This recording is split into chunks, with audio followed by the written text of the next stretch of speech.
কোনো কোনো বিদ্যুৎ জায়গা কালকে গরমে তো ঘুমাইতে পারি না। 1 ঘন্টা দিলে 3 ঘন্টা থাকে না কারেন্ট। একদিকে তীব্র গরম, অন্যদিকে ঘন ঘন বিদ্যুতের যাওয়া আসা। দিন ও রাতের বড় একটি সময়ই থাকছে লোডশেডিং। এতে দুর্বিষহ হয়ে উঠেছে ময়মনসিংহের মানুষের জনজীবন।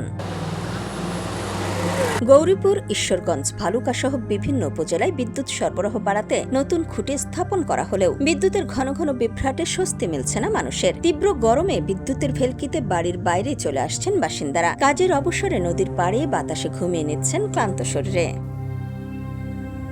তীব্র গরমে একের পর এক লোডশেডিংয়ে যখন অতিষ্ঠ ময়মনসিংহের মানুষ, তখন সবচেয়ে কঠিন বাস্তবতার মুখোমুখি শ্রমজীবীরা। ঘরে স্বস্তি নেই, কর্মক্ষেত্রেও নেই স্বাভাবিক পরিবেশ। বিদ্যুতের এই সংকটে ক্ষতিগ্রস্ত হচ্ছে ছোট বড় ব্যবসাও। কোনো কোনো বিদ্যুৎ জায়গা বাল বাচ্চালে শুয়ে আরাম পায় না। ঘন ঘন যায় কি করছে কিন্তু কিছু কাপ করতেছে কিন্তু কিছু করতেছে এরা নিজেরা খুঁজাইতেছে। এইটা হইলো একটা দেশ, এটা এখানে আমরা ঘুমাই পাই না ঠিক কথা না। কালকে গরমে তো ঘুমাইতে পারি না। মনে করেন যে আবার রাত হয়েছে, এবার রাত পাইছে, দুই দিন ধরে একবারে ঘুমাইতে পারি না এই গরমে। 1 ঘন্টা দিলে 3 ঘন্টা থাকে না কারেন্ট। এবার গাড়ি চলে না। জমা আছে না 400 টাকা, 450 টাকা জমা হয়েছে গোলা গাড়ি। আমরা সারাদিন পরিশ্রম, এই দেখেন দেখেন আপনারা কত পরিশ্রমে কাজ করি আমরা।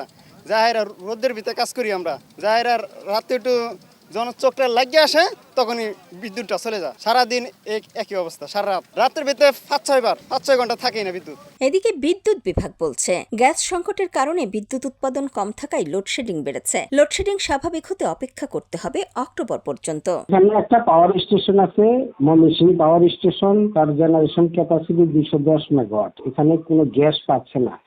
আপনি গ্যাসের জন্য জানেন যে বাংলাদেশে এখন একটা গ্যাসের জাতীয় ক্রাইসিস হয়ে দাঁড়াইছে।